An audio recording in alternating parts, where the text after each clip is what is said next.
Hello, everybody, and welcome to TeacherCast Podcast. My name is Jeff Bradbury. Thank you so much for joining us today. Thank you for making TeacherCast your home for professional development. And I hope everybody's had a great holiday weekend and enjoyed all the turkey and Thanksgiving celebrations. If you're in my neck of the woods, you have been inundated with tons of work on shopping and everything going on. But today, we are going to be talking all about the Skype-a-Thon, which is going to be happening next weekend, November 29th and 30th. It is the annual celebration where educators get together and video conference. And today, we're going to be talking all about the great stuff happening and how you can have your class connect with the Skype-a-Thon. There's, of course, several great things that you can do to be our participant in this and all of our educational broadcasts. You can find us on Twitter at TeacherCast. Leave us a voice message over at teachercast.net/voicemail. Email us at feedback@teachercast.net. And, of course, you can subscribe to this and all of our shows over on teachercast.net/audio. and teachercast.net/video. And once again, thank you guys so much out there for joining us. It is the Skype-a-Thon season, November 29th and 30th. I have two amazing guests on here. Microsoft Innovative Educator Steve Isaacs, welcome to the program. Welcome to the TeacherCast podcast. Thanks, Jeff. Good to be here. Tell us a little bit about yourself. Steve, you are also a New Jersey teacher, right? I am a New Jersey teacher. I teach video game design and development at William Allen Middle School in Basking Ridge, which is a public school. Not too many schools have a program in video game design and development, so that's kind of unique and exciting. And I'm super excited. I'm glad that you ended up doing this show on Skype-a-Thon, because we had a phenomenal experience last year, and we're excited about it again, coming in a few days. Certainly interested in learning a little bit about that and how your students reached out to people all around the world. But first, I want to bring on our other guest, Miss Mary Ellen Curran, TEDx speaker, digital citizenship expert, speaker at the Twitter headquarters recently. Mary Alice, welcome to the show. How are you today? Hey, fantastic. And Steve, I just have to say, former middle school teacher myself, so I like you even more. Thanks. Just because of that connection. Mary Alice, tell us a little bit about yourself. So, I was a middle school teacher, middle school principal. I was a faculty member, associate professor at the University of St. Joseph in West Hartford, Connecticut. Most recently involved with DigCit Summit and the DigCit Institute. And so I feel like the last, 7 years or so, it's really been specific about digital citizenship before ed tech. But really excited about the Skype-a-Thon, and I'm really excited to support this 3-nation challenge happening across the pond. And I actually have a grandmother who went to boarding school in Paisley, Scotland. So I'm for Team Scotland out of that 3-nation challenge that's going on. And we're interested in learning all about that. Of course, anybody out there who's interested in learning more about the Skype-a-Thon can go over to Skype-a-Thon.com. That's SKYPEATHON.com. There are 3 things that you need to do if you're going to be participating in the Skype-a-Thon. The first thing is to go over to the Skype-a-Thon.com and join the Microsoft Educator community. It is a free resource filled with thousands of amazing educators that are out there connecting, sharing resources that want to be a part of your classroom and want to help out. I am a member of that. I know Steve is, and Mary Alice is too, and it is a great place to go out there and reach out. The second thing, of course, is to find a classroom with experts to connect with. And it's not just teachers. Microsoft Innovative Educators are, of course, out there willing to Skype with you. Industry professionals, Microsoft employees are there. Check out the great bunch of resources.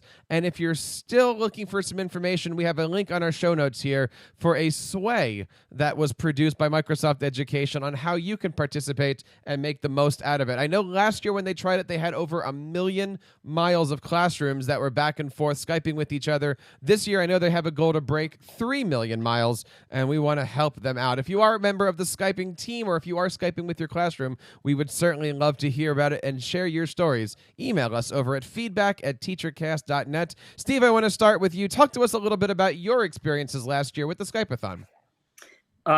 So I, as teaching game design and development and having, a philosophy that I have about having my kids, be able to reach out and get resources wherever they can, it's really important to bring professionals into the classroom. So that was the approach I primarily took last year. So we had people like Garrett Zimmer, PB Jelly Games, who is a YouTuber, but also creates amazing content and is a game designer using Minecraft as his primary game design engine. So it was great for my kids to be able to interact with him and hear about his approach. We had Cara Williams, who did her her doctoral thesis on using the PlayStation 4 and Little Big Planet 3, which is a tool my kids use to create games. So it was really neat also to have her share that experience. We had somebody who worked on the Disney Infinity team and other game developers. And it was just, it was remarkable to just have these sessions throughout the couple of days. I try to do it beyond the days of the Skype-a-Thon, but the Skype-a-Thon is a great motivator to kind of, really fill my schedule and book that up. So this year, I'm excited to have some people from the Xbox team who work in game design, one of the developers and community people from Kahoot. And Garrett will join us again with a couple of YouTube stars and things. Steve, I hope you say his name right, Skolny. I'm sure I did not say it right. He's the developer of something called 3D Sunshine, which my students have been using with the HTC Vive to create. Basically, it allows you to create in a Minecraft world in virtual reality. And the product is something my kids love. So I'm super excited for them to interact with, him, knowing that they're using his product. So that's the kind of thing we've done, in addition to some mystery Skype and that sort of thing. Steve, it kind of sounds like you're kind of sounds like that's authentic learning. I can't wait. I had to jump in, but I mean, I want to be back in a classroom. I want to be a student, because you couldn't provide that type of experience without this ability to break down four walls and make these connections. It's amazing. Thanks. Yeah, I mean, I love it. Just the mere fact that we can, like you say, do that. And most people are willing to come in and Skype with a class for 20 minutes, a half hour, when in this, these days, people's time is precious, but they're willing and excited to do that. I found so many of the people I've reached out to are more than willing and excited to work with the kids, and it's, like I say, it's so pretty easy, really, being that they're, Skyping from their home office or wherever they might be. Steve, I want to ask a little bit about how you started all of this. I mean, you clearly are somebody who is a well-connected educator, and you went on to the Microsoft educator community. Was it difficult to find people willing to come into your classroom? It really was not, but like you said, I think being, a connected educator and spending, I do put a lot of energy into making those connections, and that's grown over time. But again, I think, once you find other people to help you make those connections too, it is not all that difficult. And, while I used the Microsoft community a bit, I find that, reaching out through Twitter and other social channels has been real effective. One of the things I've been doing is I'll tweet out something about, the fact that we're participating in the Skype-a-thon with an image, and I'll tag people that I would like to Skype with and see who responds. That's been helpful, in addition to using the like you had mentioned, the actual community site where you can find experts that are willing and already signed up on the site. That obviously works out great as well. Now, Mary Alice, Steve, as we said, is well-connected educator. He's on Twitter. He's on Facebook. He's got all these great connections. We also have a connection together where we are in a Twitter group with more than 50 educators globally, all focused on next week's Skype-a-thon. Could you tell us a little bit about that Twitter group and a little bit about why it was formed? Okay, so that whole group DM with over 50 people was originally started by William Jenkins. And as a way to really promote that 3-nation challenge for the Skype-a-thon, and so it's not just, we're the opportunity to be able to engage before it happens. And I think that there might be even some newbies as well as like experts. I mean, it's got the full range in that group. And it's an opportunity to make those relationships beforehand. Like I can tell you, I'm no longer in a classroom, but like this time last year when I participated in the Skype-a-Thon, you know, I was a faculty member. And so my ed tech courses, I was always saying we'd be an audience, or I was connecting my pre-service teachers, you know, with other classrooms, or, you know, I had graduate students as well. And so I would, you know, as part of the course, you were, you know, participating in the Skype-a-Thon, perhaps for the very first time. And to me, that's really the exciting part. Like listening to Steve, like I just want to be a student in his classroom. But I mean, this is something that is available for absolutely everybody. And the Skype-a-Thon in particular, I feel like is just that opportunity to just give it a chance. So, you know, William, this time last year, we did this hashtag Connected Educator Appreciation Day. CEDUAD.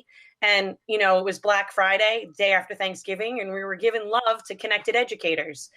This year's challenge was really, I feel like, focused on having a practice run with a Skype and to reach out to I think, as William would call it, a supplier. Steve, I think you were calling it a developer. That's right. It's one and the same thing, but to have that opportunity and find out the why behind a company. So just yesterday, I reached out to the UK and I got to talk to Ed Merger about Degrumbler, which is this amazing application for teachers about homework. And so to stop that like grumbling, the Degrumbler. And it's not a notification application. It's more of a planning and organizational tool. Fantastic. And I got to hear the why about from the perspective of a teacher and a parent. And the tool really is for like the whole community. So it helps the teacher, but it helps the parents, it helps the students. And so I took the challenge yesterday. I've got a couple other calls with 2 other suppliers / developers before the Skype-a-Thon. And then I've made myself available. I'm just an audience. And I also, through the Digital Citizenship Institute, I have my own account on Microsoft Education as Mary Alice Curran, but I also have it through the Digital Citizenship Institute. So if anybody wants to talk about digital citizenship, I'll do it during the Skype-a-Thon. I'll be in an audience. I'll be an expert, but I'll keep this up all year long. Yeah, I'm glad you brought up the 2 sides of it. As a Minecraft mentor, I also am available to speak, and I'm excited that there's a classroom. I've actually had a couple of sessions with one classroom in New Delhi, India, and another person from India reached out, and we were able to schedule it during this Skype-a-thon. So, of course, playing with the time zones and things, I'll be speaking to them late at night, my time, early, in their school day the following day. But it's really, really neat to be the one that can also be, offering that and speaking with a class out there is for sure. And I think that speaks volumes there, Steve. As an MIE expert myself, being able to connect with a global audience, being able to collect with and just fellowship with other MIEs, to be out there and really connect. Doesn't matter which side of the time zones you're on, having that ability to reach out for help and having other people be able to reach out to you for help is really what it's all about. I have an opportunity to speak with a lot of MIEs, and I always ask the question, what does being an MIE mean to you? And the answer, the number one answer that always comes up is it's family. It's just having this bond with other educators that are out there that is absolutely tremendous. If you're looking to learn more about the MIE community, of course, you can find out more information over at education.microsoft.com. But we're talking a lot about how easy this is. I want to kind of bring up some of the technical stuff, and just briefly here. But Steve, talk to us a little bit about your classroom. When you're looking to do Skype with somebody, what kind of equipment do you have, and what's set up in your classroom? Is this something that you can have 30 kids on a microphone, or do they come up to a computer? Tell us how easy this could be for any classroom.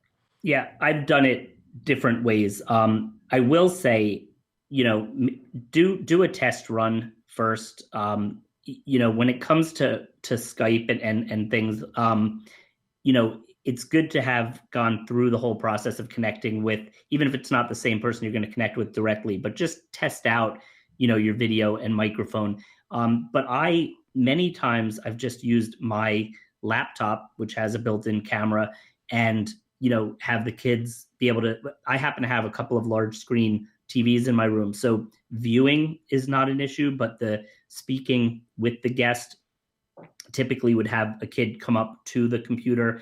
I've done everything from an external mic. If it's me presenting, I'll usually use a headset, but of course with a classroom that doesn't work. So you're talking about potentially a microphone. I use a USB mic that's nothing overly fancy. I would, at some point I'd love to, maybe have a better microphone, just in terms of being able to pick up more without like right now, the kids, whoever's going to ask a question might come right up to the computer, but that's fine. But yeah, and then we also, sometimes I'll even do it with, I have an Xbox set up with the Kinect, and that has, a camera and microphone that picks up pretty well itself. So there's so many different configurations, but it does not have to be overly technical or complex. That's for sure. Mary Alice, I think I would love to be a student these days. I just heard a teacher say the phrase, "Oh yeah, I have an Xbox in my classroom." Okay, that I did not ever have an Xbox in my classroom. In fact, when I first started teaching, I didn't even have email. It was 1993. Right. So, when I first started, I didn't get my first email address till 1998. Yeah. I'm with you. I mean, I started, I guess we started around the same time, but it's been kind of interesting to see it evolve. That's for sure. So clearly we're talking about Skype-a-Thon 2.0. I mean, Steve, you said you've done this before. You've got a stable full of educators.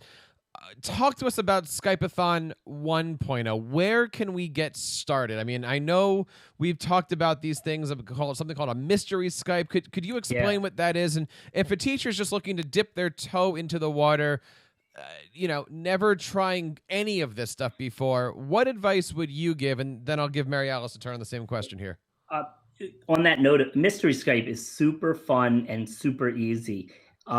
Whoever, they came up with it a while ago. It's just such a brilliant idea, because what you essentially do is you're meeting with a classroom that you don't know where they are. They don't know where you are. Each kid essentially asks a yes, no. Well, you go in order, and one class will ask a yes, no question. The other team will have to answer accordingly. So you might, fun strategies. You might want to split the world in half, so are you in Europe, and then, you'll go from there or whatever, or what, what have you. If it's two US, countries, are you to the west of the Mississippi or whatnot? And then what's kind of neat is you have the kids working, trying to take, some degree of note of, what they're eliminating on the map, and maybe take out a map and work on it and whatnot. And they're playing this game back and forth to try to figure out as close as they can where the other class is from. And it's just a great way to get, because you have the kids interacting with the other kids, and it's a lot of laughs and a lot of fun. Very easy way to get started. Very easy. But I do love the idea also of considering bringing in the guest speakers, because I think that's another easy point of entry, especially because, the speaker you're bringing in is probably in a situation where they're, have a pretty stable setup, and they're speaking to your class, and your class is, in a position to ask questions and benefit in such an authentic way. So I think both are great, and neither of them are overly complex, but definitely mystery Skype's a lot of fun. There's certainly several great lessons that we can come out of when it comes to the Skype-a-thon here. Mary Alice, let me kind of throw you the softball. Can mystery Skype, can the Skype-a-thon teach our kids about digital citizenship? Oh my gosh, I have to tell you, I feel like for digital citizenship, if we can help get students blogging, and if we could help students doing, whether they're mystery Skypes or mystery read alouds, and I've done a lot of these, with my teacher preparation programs, and it's fantastic. So the students for a mystery Skype, they all have like roles, and someone's the map reader and someone's running the question. And, I've been in classrooms to see it happen. I've been on the other end and watched it virtually happen. But to see students, everybody, it's like a beehive, and everybody has a voice, and it's a great way into digital citizenship. But I'll tell you, as a parent, unfortunately now, Jeff knows this because my 10-year-old, my fourth grader, has been on the show before, but he's in a traditional school. So he learns differently at home than he does at school. And so he has opportunities like to learn with his line is, if you want us to learn about the world, we have to learn with the world. And so we're doing these Skypes. We're actually doing a Pokemon Go Skype with Scotland. We're waking up extra early next week. He's so excited to be able to connect with this classroom. But, for anybody that's starting out with this, I feel like, you don't have to join a global audience. You could just pick somebody in your school across the hall or another school in the district. But I can tell you, last year in this untraditional school, you're going to love this. I pulled a fast one. I went in as the guest reader, like a real live person as a guest reader. And then I don't know if you know Derek Larson, but he's awesome and you should. He was already planned, and I set up a Google Hangout. And on that Google Hangout, I brought in my mystery reader.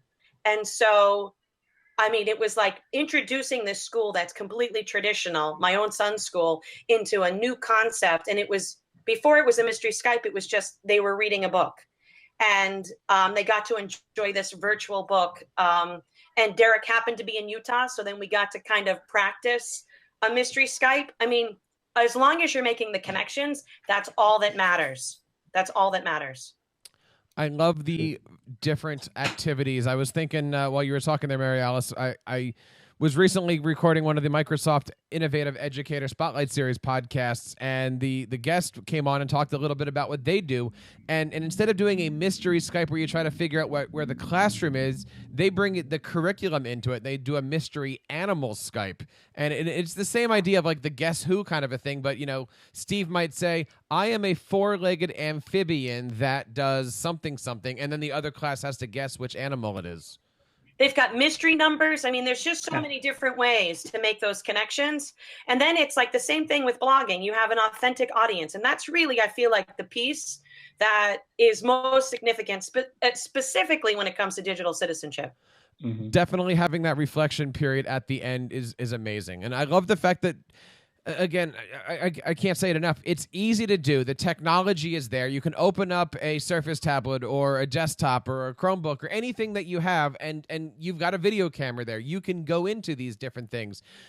There's, of course, several ways that you can participate in this year's Skype-a-Thon. The best way that you can do it is to head on over to Skype-a-Thon.com and sign up for the Microsoft educator community and reach out, find an educator, reach out to Steve or Mary Alice or any of the MIEs and say, hey, can you help me out? Or, hey, would you be able to Skype your classroom into it? It is certainly a valuable thing. Help Microsoft out. Help us out. Try to break 3 million miles of connecting classrooms. I am certainly looking forward to it. In closing here, Mary Alice, what advice would you give to any first-time teacher? And then let's wrap it up with, where can we reach out to you if we would like to have you Skype with our class?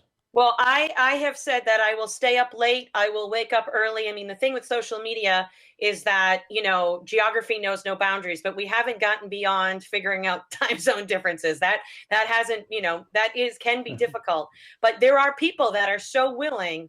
And so whether that's going to be on Twitter, and that you're reaching out, whether it's through the MIE community. But, even if you wanted to follow the feed, I know that lurking, sounds like something that's creepy, but even if you wanted to lurk and, or you wanted to go in and see somebody doing, participating in this Skype-a-thon. But the important part is, it's 2 days, which is fantastic. And I do think they'll get all those miles, but to, try to embed this into what you do on a regular basis.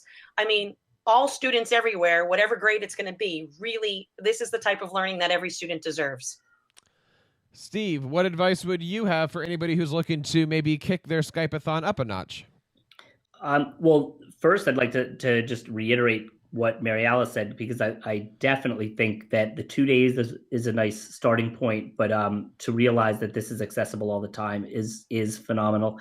To kick it up a notch, I mean, think big. Who would you love to bring into your classroom? I think we often think that people are inaccessible or uninterested or unavailable, and I think that's not true. And I think, some pretty awesome, incredible people are willing to come in and talk to your students. And, my kids have been pretty excited over the years. We've had Mike Watanabe, who's the voice of Tim from Brain Pop, has come in and talked to the kids. We've had, game developers, YouTubers. There are so many, and this is what's relevant and exciting to the kids. And in my case, it's directly related to our content. So definitely, think big and don't be bashful. It doesn't hurt to ask, and you'll be surprised, I think. If you're out there looking to participate in the Skype-a-Thon, again, check out Skype-a-Thon.com and let us know who you're Skyping with. We would certainly love to hear from you guys. I want to say thank you to Mary Alice, Curran, and Steve Isaacs for coming on the show. And, of course, I hope that you guys have a chance to reach out to him. And if you're interested, reach out to us on the podcast. There's, of course, several ways that you can do that. You can find us on Twitter at TeacherCast. Leave us a voice message over at teachercast.net/voicemail. Email me over at feedback@teachercast.net. And this and all of our shows are archived over at teachercast.net/audio and teachercast.net/video. And if you're interested in becoming an MIE or an MIE yourself, I certainly encourage you to subscribe to our Microsoft Innovative Educator Expert Spotlight Series podcast, which you can find all of our information and shows archived over at teachercast.net/MIE Spotlight. On behalf of everybody here on the TeacherCast Educational Broadcasting Network, my name is Jeff Bradbury, encouraging you to keep up the great work in your classroom and continue sharing your passions with your students.